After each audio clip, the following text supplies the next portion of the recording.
The morning sun cast long shadows across the metal buildings of New Haven Colony. Commander Jake Morrison stood at his office window, watching the daily routine unfold below. Workers moved between the hydroponic farms and the central plaza, their voices mixing with the hum of machinery that never stopped running. New Haven sat on the edge of human space, farther from Earth than most people cared to travel. The planet Kepler 442c was not beautiful. Red dust covered everything, and the thin atmosphere required everyone to wear breathing masks outside the domed sections. 3,000 people called this place home, though most had not chosen to come here. Jake sipped his recycled coffee and checked the daily reports on his tablet. The fusion reactors were running at 60% efficiency. The water recyclers needed new filters again. 2 of the mining trucks had broken down, but Chief Engineer Ben Williams thought he could fix them with spare parts from the old equipment storage. Another exciting day in paradise, Jake muttered to himself. New Haven had been built 5 years ago as a mining operation. The survey teams had found rich deposits of rare metals deep in the planet's crust. Earth needed those metals for Starship construction, so they built a full colony with thousands of workers, massive mining equipment, and even a small defense force. Then the metals ran out. The deposits were smaller than the surveys indicated. Within 2 years, the mines were empty. Earth's government faced a choice: spend millions moving everyone to a new planet, or leave the colony in place as a refueling station for ships traveling to the outer systems. They chose the cheaper option. Most of the mining equipment stayed behind because moving it cost too much. The defense force was reduced to just 47 people. The orbital defense platform remained, but with outdated weapons and a skeleton crew. 3 patrol ships stayed to handle emergencies, though they were really just converted mining vessels. With basic weapons, the people who remained were those who could not afford to leave: families with children, older workers, people who had invested everything in making New Haven their home. They learned to survive on what they had. Dr. Lisa Carter ran the colony's medical center with equipment that should have been replaced years ago. She performed surgeries with tools designed for mining accidents and treated childhood illnesses with medicines past their expiration dates. Somehow, she kept everyone healthy. Ben Williams maintained the fusion reactors that powered the colony. The reactors were built to support a population of 50,000 workers and massive industrial operations. For 3,000 people and basic life support, they were vastly overpowered. Ben spent his days finding creative ways to use that excess power. The children who grew up on New Haven learned to fix things before they learned to read. By age 10, most could repair water recyclers and rewire electrical systems. They played games with the sensor networks and learned to operate heavy machinery as easily as other children played with toys. Jake walked through the colony every morning, talking to the people who made this place work. Today he stopped at the hydroponics bay, where rows of green plants grew under artificial lights.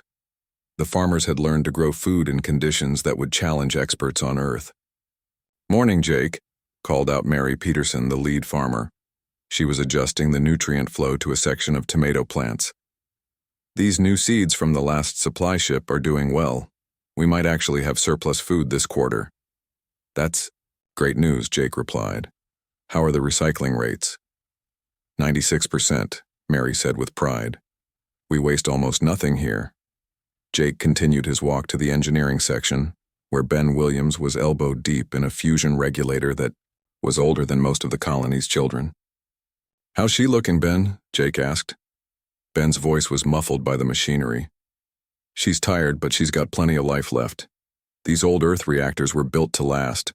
The real problem is we're only using a fraction of their capacity." "Maybe that's a good thing," Jake said. "Gives us room to grow." Ben pulled his head out of the machinery and wiped grease from his hands. "Actually, I've been thinking about that. These reactors could power a city 10 times our size. All that extra capacity just sits there." Jake nodded and moved on to the communications center, where young Danny Rodriguez monitored the long-range sensors.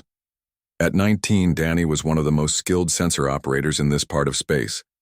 He had grown up watching the displays and could interpret readings that confused trained military personnel. "Anything interesting out there today?" Jake asked. Danny shook his head without looking away from his screens.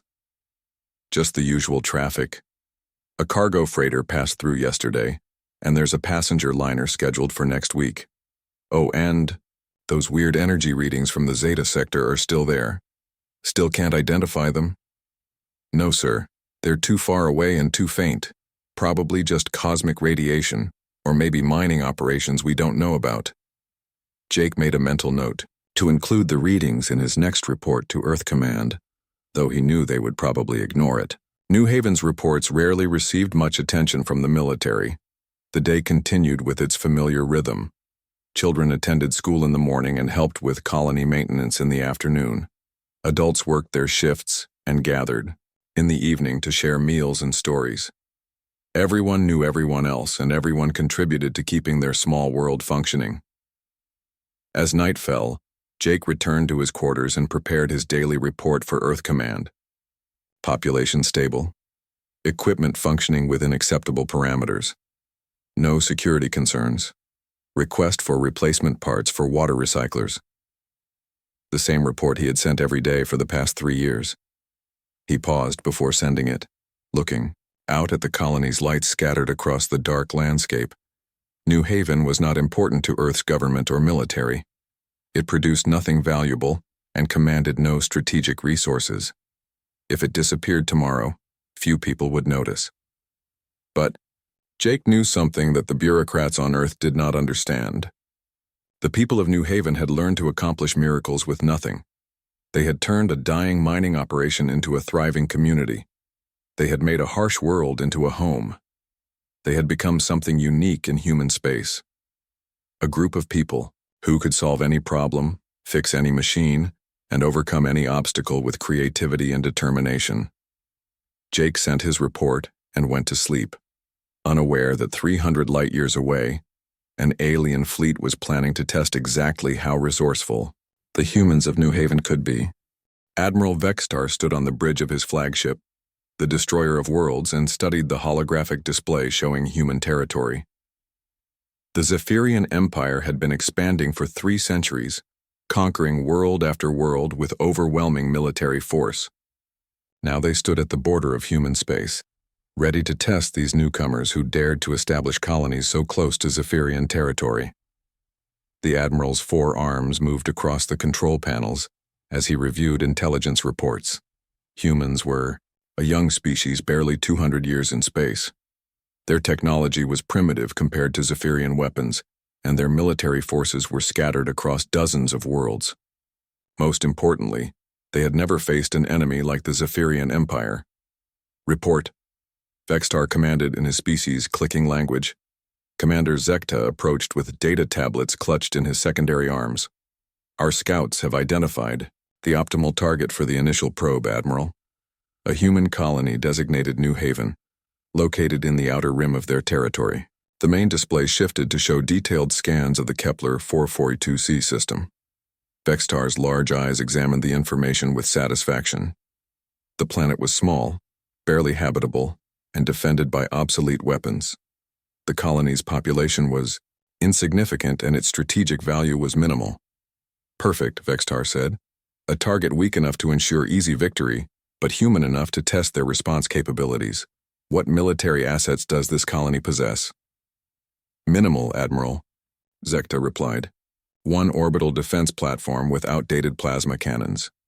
3 small patrol vessels that appear to be converted civilian craft. Approximately 50 military personnel, most of whom are technicians rather than combat soldiers. Vextar's mandibles clicked in amusement. And we will attack this pitiful outpost with how many ships? The 3rd Fleet, Admiral. 12 heavy cruisers, 36 frigates, and 200 fighter craft. Total crew complement of 40,000 warriors. Other officers on the bridge made clicking sounds that served as Zephyrian laughter. The force assembled for this mission could destroy planets. Using it against a single weak colony was like using a fusion bomb to kill an insect. But Admiral, Vextar understood the importance of overwhelming force. The Zephyrian Empire had conquered hundreds of worlds by never giving enemies a chance to adapt or respond. They struck with massive power, destroyed all resistance instantly, and moved. On to the next target before anyone could organize a defense. Excellent, Vexitar said. The humans will learn that resistance to the Empire is futile. When do we depart? The fleet is ready now, Admiral. Travel time to the target system is approximately 36 standard hours. Vexitar activated the communication system that connected him to all ships in the fleet. Thousands of Zephyrian warriors listened as their admiral spoke. Warriors of the Empire, Vexitar began, his voice carrying the authority of someone who had never known defeat. We stand at the threshold of a new conquest. The humans have dared to establish colonies near our territory. They must learn the price of such arrogance. The admiral's image appeared on screens throughout the fleet. His blue-gray skin bore the ritual scars of a dozen successful campaigns. His 4 arms displayed the golden bands that marked him as one of the Empire's most successful commanders. Our target is a weak human outpost called New Haven, Vexitar continued. It possesses no meaningful defenses and no strategic importance.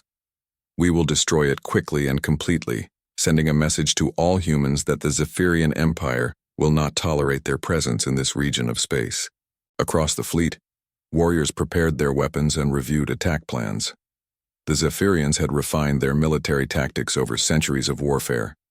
They used coordinated strikes to overwhelm enemy defenses, followed by orbital bombardment, to eliminate all traces of resistance. No enemy had ever survived their initial assault. Meanwhile, 300 light-years away, Danny Rodriguez sat at his sensor station in New Haven's communications center. The young man had been monitoring the long-range sensors for the past 6 hours, tracking the usual pattern of commercial traffic and deep space phenomena. Something was different today. The energy readings from the Zeta sector had changed. Instead of the faint, steady signals he had been detecting for weeks, the sensors now showed organized movement. Multiple large objects were traveling in formation at high speed, heading directly toward human space. Danny increased the sensor gain and focused on the approaching signals. The pattern was unmistakable, a military fleet in attack formation. The energy signatures were unlike anything in human databases, but the tactical arrangement was clear to anyone who had studied military science. Danny's hands moved quickly across his control panel, running the signals through every analysis program available to the colony. The results made his blood run cold. The approaching fleet was massive, easily 50 times larger than any human military force. Worse, it would reach New Haven in less than 2 days. Danny activated the emergency communication system and sent an urgent message to Commander Morrison. Within minutes, Jake arrived at the communication center, still pulling on his uniform. "Jacket, what do you have, Danny?" Jake asked, studying the sensor displays. "An alien fleet, sir," Danny replied, his voice steady despite the magnitude of what he was reporting. 50-plus ships in military formation, approaching from the Zeta sector. They'll be here in 36 hours. Jake stared at the display, watching the indicators that represented certain death for his colony. The nearest human military base was 4 days away at maximum speed. Even if they sent a distress signal immediately, help would arrive long after New Haven had been destroyed. "Are you certain these are hostile?" Jake asked, though he already knew the answer. "The formation is pure military, sir," Danny said. "No, civilian ships, no diplomatic escorts, no communication attempts. They're coming fast and they're coming armed."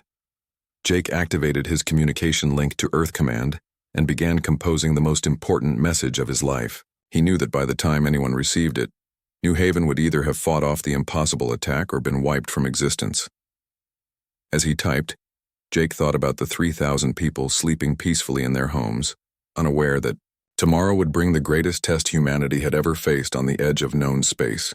They had survived the failure of their colony's original purpose, the abandonment by Earth's government, and years of hardship with limited resources. Now they would discover if human ingenuity and determination could overcome an enemy that had never known defeat. Jake finished his message and sent it into the vast darkness of space, a digital bottle thrown into an ocean of stars. Then he began planning for a battle that no military academy had ever taught him to fight. The emergency sirens woke everyone in New Haven at 4 in the morning. Jake Morrison's voice echoed through the colony's communication system, calm, but urgent. All residents report to the central plaza immediately. This is not a drill. Repeat, all residents to the central plaza. Within 20 minutes, 3,000 people had gathered in the dome-covered plaza. Children clung to their parents while adults whispered nervously among themselves. Dr. Lisa Carter stood with the other department heads, her medical bag already packed for whatever emergency they were about to face. Jake climbed onto the platform, usually used for colony announcements, and looked out at the faces of people who had trusted him to keep them safe. He had spent the past 4 hours reviewing their military assets and reaching the same conclusion every time. They had no chance against the approaching fleet. 30 hours from now, Jake began, his voice carrying clearly through the plaza, an alien fleet will arrive at our planet. Long-range sensors indicate 50 or more warships, far larger than anything in human space. We have sent distress signals to Earth Command, but the nearest military base is 4 days away. The plaza erupted in shocked voices. Some people called out questions while others began crying. Jake raised his hand for silence and continued. We have 3 options, he said. First, we can attempt to evacuate using our civilian transports. They can carry about 800 people to the nearest safe system. The crowd grew quiet as they realized the math. 800 people out of 3,000. Second, we can surrender and hope the aliens will spare us. Third, we can fight. Ben Williams stepped forward from the crowd. What are our chances if we fight? Jake looked at the chief engineer, a man who had spent years making impossible repairs with inadequate tools. Honestly, almost 0. We have 1 defense platform with 10 shots, 3 patrol ships with mining lasers, and 47 military personnel. What about our industrial equipment? Ben asked. The mining charges, the fusion reactors, the tractor beam arrays? Jake paused. He had been thinking like a military commander, cataloging weapons and defensive positions. But Ben was thinking like an engineer, seeing tools and possibilities. Tell me what you're thinking, Jake said. Ben walked to the platform and faced the crowd. We've been living here for 5 years with equipment that was never designed for a colony this small. We've learned to make everything work beyond its original specifications. We've turned mining equipment into construction tools, converted cargo handlers into farming machines, and jury-rigged communications gear to monitor half the sector. The crowd listened intently as Ben continued. Those aliens are expecting to fight a standard human military installation.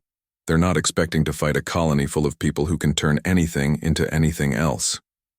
Dr. Carter stepped forward. What exactly are you proposing, Ben? I'm proposing we use every advantage we have, Ben replied. Our fusion reactors are overpowered for our needs. Our mining equipment can punch through solid rock. Our tractor beam arrays can move freight containers like toys. And we have 3,000 people who know this equipment better than any military engineer. Jake felt a spark of hope for the first time since Danny had detected the alien fleet. Go on. Ben pointed to the orbital defense platform visible through the dome's transparent sections. That platform has enough power to operate its tractor beam array for hours instead of just moving cargo containers for minutes. What if we use it to grab their lead ship? And then what? Someone in the crowd called out. Then we throw rocks at them, said Danny Rodriguez, pushing through the crowd. At 19, he was one of the youngest department heads, but everyone respected his expertise with the sensor networks. We've got thousands of tons of metal debris from the old mining operations. The tractor beams could accelerate that debris to dangerous velocities. Mary Peterson, the lead farmer, raised her hand. What about the atmospheric processors? We use them to maintain air pressure in the domes, but they're basically massive electromagnetic generators. Could we weaponize those? Ben's eyes lit up. Create electromagnetic pulses to disable their electronics. Mary, you're brilliant. Jake looked around the plaza and saw something he had never expected. Excitement. These people were not just accepting the possibility of fighting an impossible battle, they were eager to try. This is insane, said Dr. Carter. We're talking about improvising weapons from mining equipment to fight an alien invasion fleet. Exactly, Ben replied. They'll never see it coming because no sane military force would ever try it. Jake made his decision. Everyone who wants to evacuate can board the transport ships. No judgment, No questions asked. Everyone who stays participates in what we're calling Plan Lazarus. Over the next hour, people made their choices. Surprisingly, fewer than 300 people chose to evacuate, mostly families with very young children and elderly residents who could not contribute to the defense effort. The transport ships departed at dawn, carrying the evacuees toward the inner systems in safety. The remaining 2,700 people threw themselves into the YAO, most intensive preparation effort in human history. Ben Williams coordinated the technical teams, converting mining charges into guided missiles and reprogramming tractor beam arrays for tactical use. Dr. Carter organized medical stations and trained civilians in emergency response procedures. Jake worked with his military personnel to establish command and control systems. The defense platform's crew trained on using their tractor beam as a weapon. The patrol ship pilots practiced maneuvers they had never attempted before. The children of New Haven proved unexpectedly valuable. They had grown up playing with the colony sensor networks and knew every system intimately. Under Danny's direction, they created a detection and targeting network that could track hundreds of objects simultaneously. Mary Peterson led a team that converted the atmospheric processors into electromagnetic pulse generators. The devices that normally maintained breathable air in the domes could now generate focused bursts of electromagnetic energy powerful enough to disable unshielded electronics. As the day progressed, Jake watched his people transform their peaceful colony into something unprecedented. A military installation built entirely from improvised components and operated by civilians who had learned to work miracles with limited resources. The fusion reactors hummed with increased activity as Ben pushed them to higher output levels. Mining charges were loaded into improvised launch tubes. Tractor beam arrays were recalibrated for tactical operations. Sensor networks were upgraded with targeting software written by teenagers. With 6 hours remaining before the alien fleet arrived, Jake gathered his department heads for a final briefing. They stood in the same plaza where he had announced the approaching invasion, but everything had changed. "Status report," Jake said. Ben wiped grease from his hands and consulted his tablet. "All systems are operational. The reactors are running at 120% of rated capacity, but they can handle it for several hours. We have 43 mining charges converted to guided missiles. The tractor beam arrays are ready for tactical deployment." Danny looked up from his sensor displays. "Detection network is online. We can track and target individual ships up to 50,000 kilometers away. The kids are ready to coordinate targeting data." Dr. Carter nodded grimly.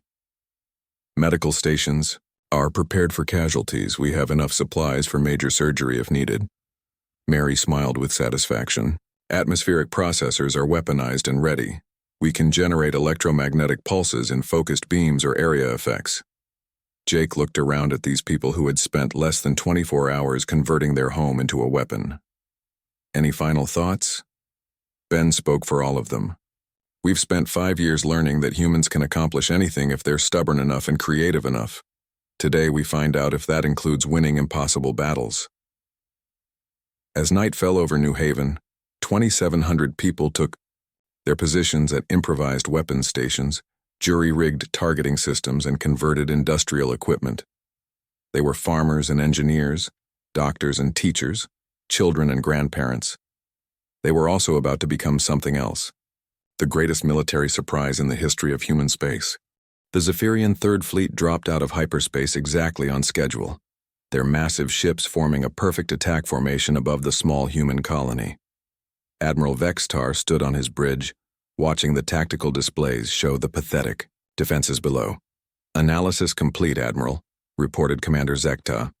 "One orbital platform, 3 small patrol vessels, and minimal ground installations. No significant military response detected." Vextar's mandibles clicked in satisfaction. "Commence standard attack pattern.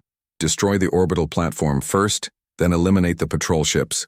We will complete this operation within 10 minutes and move on to our next target."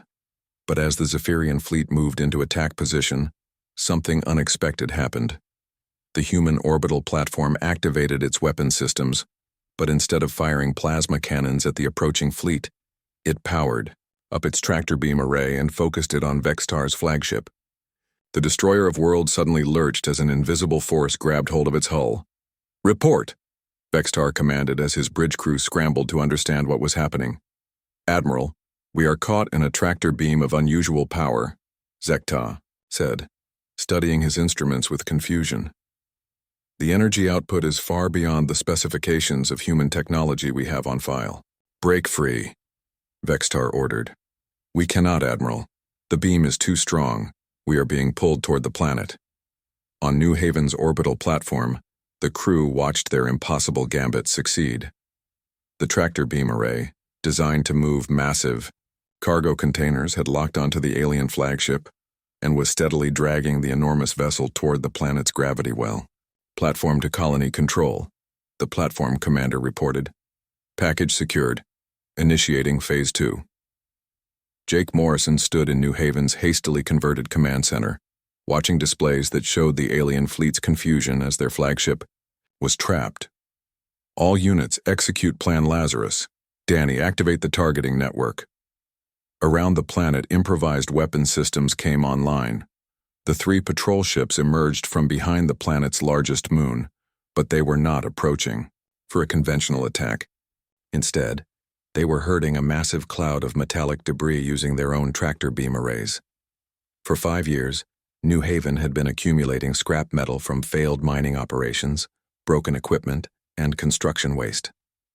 Thousands of tons of steel, aluminum, and exotic alloys had been collected and positioned in space. Now accelerated by multiple tractor beams, this debris cloud became a kinetic weapon of devastating power. The improvised projectiles slammed into the Zephyrian formation at tremendous velocity.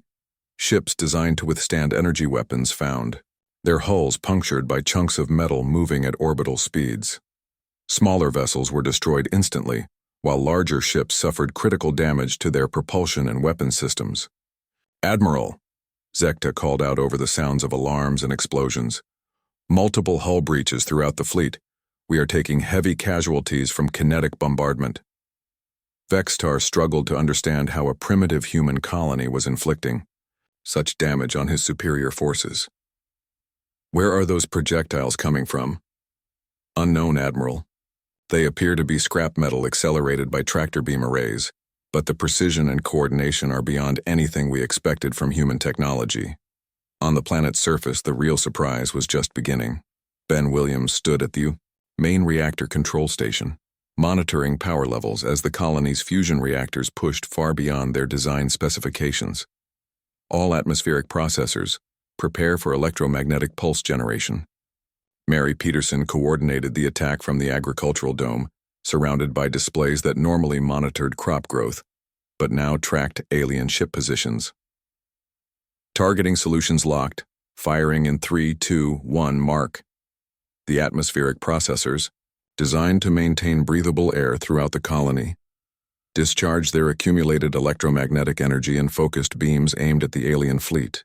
The invisible pulses struck Zephyrian ships like hammers, overloading their electronic systems and disabling weapons, engines, and life support systems. Across the fleet, Zephyrian warriors found themselves trapped in darkened ships as their technology failed around them. The electromagnetic pulses had been precisely calibrated to disrupt alien electronics while leaving human equipment operational. "All ships report massive system failures," Zekta announced, his voice carrying panic for the first time in his military career. "Admiral, our fleet is being systematically disabled by weapons we did not know the humans possessed." But the humans were not finished. Danny Rodriguez coordinated the next phase of the attack from his sensor station, surrounded by children who operated targeting computers with the skill of veteran weapons officers. Surface batteries commenced precision strikes, hidden throughout the colony, mining charges that had been converted into guided missiles launched from improvised tubes. Each missile was guided by sensor data provided by the targeting network, striking critical points on alien ships with surgical accuracy. Engine compartments exploded, weapons arrays were destroyed, and command centers were eliminated by weapons that had been cutting through solid rock just hours earlier. Dr. Lisa Carter watched the battle from her medical station, amazed by what her friends and neighbors had accomplished. "Jake," she called over the communication system. Alien ships are beginning to retreat toward the edge of the system. Jake studied his tactical displays, watching as the mighty Zephyrian fleet disintegrated under the assault from improvised weapons operated by farmers, engineers, and children. Ben, how are our power levels? Reactors are stable at 130%, Ben replied from the engineering section. We can maintain this output for another hour if needed. The Destroyer of Worlds continued its slow descent toward the planet, still trapped by the orbital platform's tractor beam. Vextar found himself in the unprecedented situation of being a prisoner aboard his own flagship. Admiral, Zekta reported, the remaining fleet units are requesting permission to withdraw. We have lost 60% of our vessels and most of the survivors are severely damaged. Vextar stared at the tactical display showing the destruction of his forces. In 3 centuries of conquest, the Zephyrian Empire had never faced such a devastating defeat. How is this possible? They are a weak colony with obsolete weapons. Admiral, I believe we have misunderstood the nature of human military capabilities, Zekta said carefully.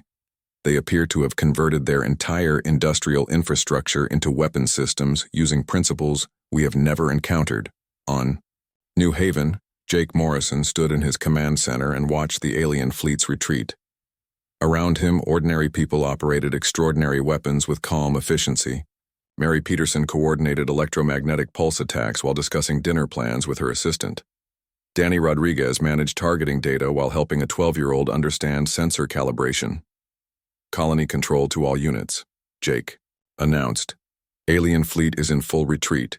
Maintain defensive positions until they have left the system. Ben Williams looked up from his reactor controls, sweat streaming down his face from the heat of overloaded fusion systems. Jake, we did it. We actually did it.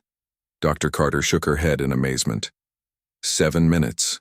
The entire battle lasted 7 minutes.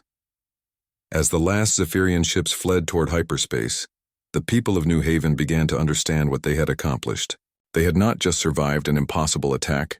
They had won, using nothing but determination, creativity, and the absolute refusal to accept defeat.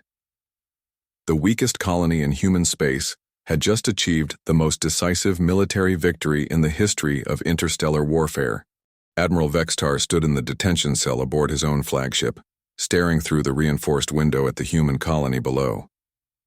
The Destroyer of Worlds remained trapped by the orbital platform's tractor beam, slowly descending through the planet's atmosphere under the control of beings he had dismissed as primitive. 3 hours had passed since the impossible defeat of the Third Fleet. Vextar's remaining ships had fled to the edge of the system, too damaged to continue fighting, and too proud to surrender. The Admiral found himself in a situation no Zephyrian commander had ever faced. Complete defeat at the hands of a supposedly inferior enemy. A soft chime indicated someone approaching his cell. Vextar turned to see 2 humans walking down the corridor. One wore the uniform of a military officer, while the other was clearly a civilian, dressed in the simple work clothes of a colony engineer. Commander Jake Morrison and Chief Engineer Ben Williams stopped outside the detention cell. They had spent the past hour touring the captured Zephyrian flagship, marveling at technology that was centuries ahead of human engineering. Admiral Vexitar, Jake said, activating the cell's communication system. I am Commander Morrison of New Haven Colony. This is Chief Engineer Williams. Vexitar studied the 2 humans with his large, dark eyes. I demand to know how you achieved this victory. Our intelligence indicated your species possessed only primitive military capabilities. Ben Williams smiled and pulled out a tablet displaying technical specifications. That was your mistake, Admiral. You analyzed our military capabilities, but you ignored our industrial capabilities. Explain, Vextar commanded, his forearms crossed in a gesture of barely contained frustration. Your fleet was designed to fight other military forces, Jake said. You expected weapons, armor, and defensive systems built for warfare. Instead, you encountered a colony full of people who spend their lives solving impossible problems with whatever materials they can find. Ben activated his tablet, showing Vextar the improvised weapons systems that had devastated the Zephyrian fleet. Every piece of equipment on this colony was designed for civilian use, mining charges for breaking rocks, tractor beams for moving, cargo, atmospheric processors for maintaining air quality. We just found new ways to use them. Vextar stared at the display showing mining equipment converted into guided missiles, cargo handlers transformed into kinetic weapons, and air processors modified into electromagnetic pulse generators. You turned your entire colony into a weapon. We turned our entire colony into a tool, Ben corrected. The same way we've been doing for 5 years. When our mining operation failed, we converted the equipment to support agriculture. When our population was too small for the infrastructure, we modified everything to work more efficiently. When you attacked us, we adapted again. Jake looked out the window at New Haven's domes and structures scattered across the planet's surface. Admiral, your empire conquers worlds by overwhelming military force. You've never faced an enemy that fights with ingenuity instead of firepower. Impossible, Vextar said. No species can defeat superior technology through improvisation alone. Watch and learn, Ben replied. The communication system activated, carrying Dr. Lisa Carter's voice throughout the ship. Commander Morrison, please report to Medical Bay 7. We have wounded Zephyrian crew members requesting treatment. Jake and Ben exchanged glances. Admiral, would you like to accompany us? Your people need medical attention, and Dr. Carter could probably use your help communicating with them. Vextar hesitated. In 3 centuries of conquest, Zephyrian prisoners were usually executed immediately. The concept of treating enemy wounded was foreign to his experience. Why would you help warriors who came to destroy your colony? Because that's what humans do, Jake said simply. We solve problems. Right now, the problem is injured people who need medical care. They escorted Vextar to Medical Bay 7, where Dr. Carter was treating Zephyrian crew members with the same care she gave to colony residents. Her equipment was still years beyond its replacement date, but she worked with the precision and compassion that had kept New Haven healthy for 5 years. These people need surgery, Dr. Carter explained to Jake, indicating 3 seriously injured Zephyrians. But I don't understand their physiology well enough to operate safely. Vextar found himself providing medical information to help save the lives of his own warriors. As he worked alongside Dr. Carter, he began to understand something fundamental about human nature that Zephyrian intelligence had never grasped. You treat enemies as if they were friends, Vextar observed, watching Dr. Carter operate on a Zephyrian engineer who had been injured when his ship's reactor overloaded. We treat people as people, Dr. Carter replied without looking up from her work. Once the fighting stops, there are no enemies, just people who need help. Over the following hours, Vextar observed the recovery operations throughout New Haven. Ben Williams coordinated repair teams that worked to fix both human and alien equipment with equal dedication. Children who had operated targeting computers during the battle now helped distribute food and medical supplies to Zephyrian prisoners.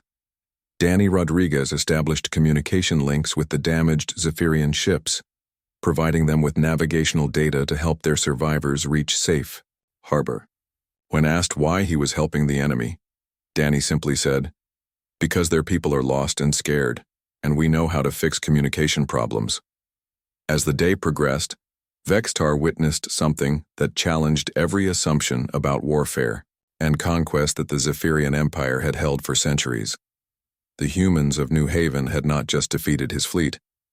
They had done so while maintaining their essential humanity.